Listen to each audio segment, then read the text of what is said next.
Hey guys, LevelCap here. Today we're going to be talking about Star Citizen, specifically Arena Commander 1.0. This is the dogfighting module for the Star Citizen game, which overall is going to be a much bigger game when complete. But the module itself serves a very important purpose. First of all, it lets you actually fly your ships around in-game, check out the graphics, test out the sound, test out the combat. It's going to allow us to try and balance out the game, figure out the flight mechanics, and make it actually fun to play, fun to fly around for the general public before they build the entire persistent universe. And I say before they build that, but they've already been working on it for quite some time now. And every time I hop into this game, I am always blown away with just how amazing it looks. And this time around, they've added a lot of new little graphic fidelity to the game.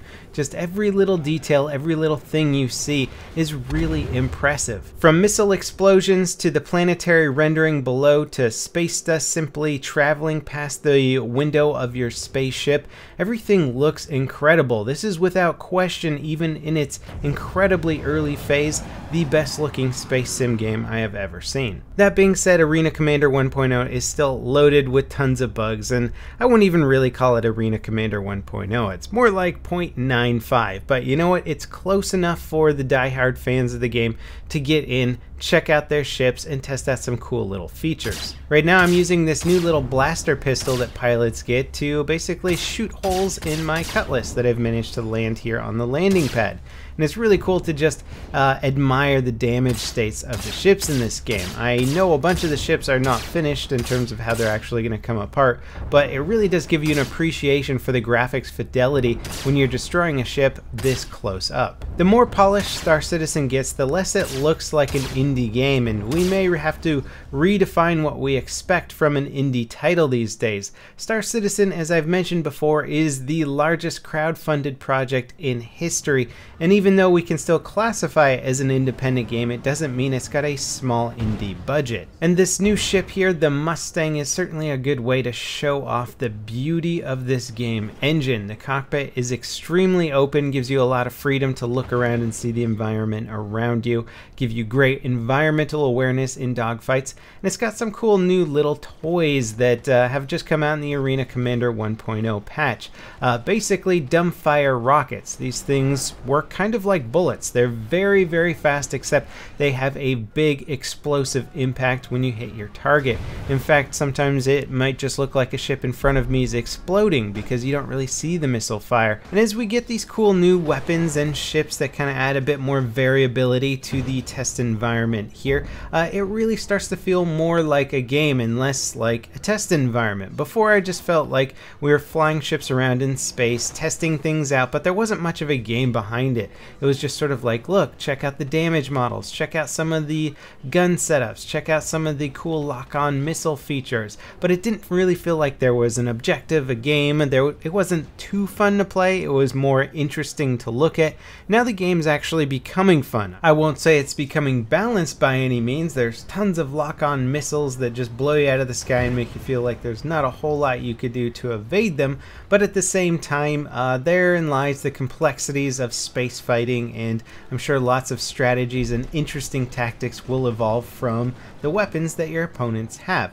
And again, this is the dogfighting module, where there's a lot of heavily armed ships being thrown into a small bit of space, all trying to fight it out. In the actual persistent universe of Star Citizen, things could play out much differently. You could have a whole squadron of fighters flying in formation, you could have bigger ships blowing smaller ships out of the sky at longer ranges, you could just be an exploration vessel or a trader. There's going to be so many different ways to enjoy this game in the future that the dogfighting module is really just a small glimpse of everything that is going to be available. Now, Arena Commander 1.0 still has a long way to go. There's still plenty of bugs, enough to make it kind of aggravating at times. That being said, there's a lot of really cool stuff in store for later editions of Arena Commander 2.0, 3.0. The multi-crew ship option is going to be something that's really big and probably draw me into the game to the point where I'm not going to be able to put it down. Imagine flying through some of these dogfighting battles, but you have a dedicated gunner who's your buddy, and he's calling out targets on your 6, and you can focus most of your abilities on just maneuvering and dodging other ships while your gunner actually engages the hostile threats. 2-person crews, 3-person crews, even 4-person crews. It's going to get more and more exciting, more strategically complex, and involve a lot more teamwork, and I think that's where Star Citizen is really going to shine. Not to mention, the ships we're currently flying are tiny little single crew ships. They're cool looking, they're kind of adorable in terms of their scale, but this game is planning on having escort carriers that players can control, and frigates and destroyers, ships that are 1,000 times the size of some of these fighters here, and just imagine being able to fly next to them and blow off chunks of them and being in big fleet battles. These are levels of the game that are just kind of blowing my mind at this point, because on the small scale that is the dogfighting module, it's still amazing to look at. Not to mention that there's going to be a first-person shooter element to this game, a tactical first-person shooter element where you can storm bases and go on away missions, basically. It just seems like overkill. It seems like too much, but the more development we see from this game, the more we see the dev team actually delivering on everything they're talking about. It's really just blowing my mind, and I'm having a hard time wrapping my head around it. I keep going through phases of, they're never going to deliver on what they're promising because it's too much, and then seeing what they're actually doing with the game and saying, oh my god, this game's actually going to come to fruition. It's actually going to be as cool as we all want it to be. And I really think that is the essence of why this game has been so successful with the crowdfunding so far. You hear the stories, you hear what they're planning, you say that would be amazing, but how is that possible? And then you actually see the proof. You see stuff that they're working on. You see the Arena Commander module, and it just blows your mind with how good it is so far. You go, oh my god, this game's actually going to be as good as they say it's going to be. And then you go and you buy some extravagantly expensive ship in a game that hasn't even come out yet, and a ship that you're probably not going to see for another half a year. But there's just something about it that makes you want to pledge, makes you want to become a backer.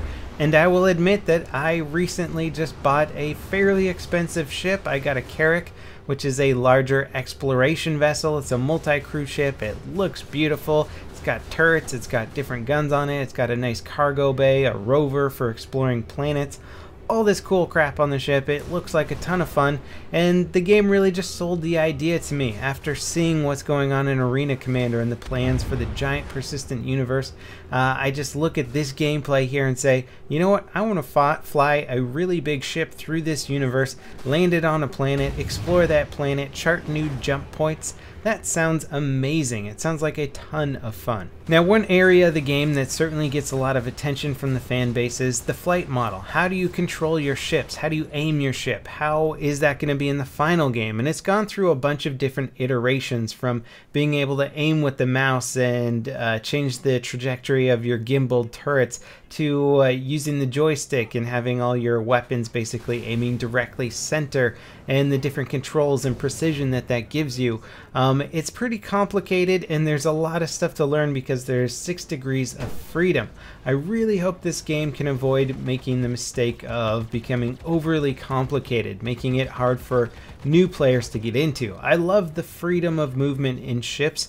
I hope they come up with a control scheme that works for everyone. I really hope this game doesn't turn into one of those Sims where I need every single button on my keyboard mapped to some weird function that I'm going to need to use at some point during a battle. I hope they can keep it simple enough so that the complexities of space combat come from my strategies and skill as a pilot, rather than the complex micromanagement of subsystems mid-firefight. I really hope that doesn't become a primary focus of this game, because I really just want to be able to do stuff like maneuver around asteroids, use them as cover, maybe go into stealth mode, go into Newtonian mode, and then focus on just my aim and engaging people at longer range distances, zooming in and hitting them. But I don't want too much micromanagement and extra stuff going on. If I'm in a dogfight, I don't want to have to like type in numbers and switch through menus and all that kind of crap.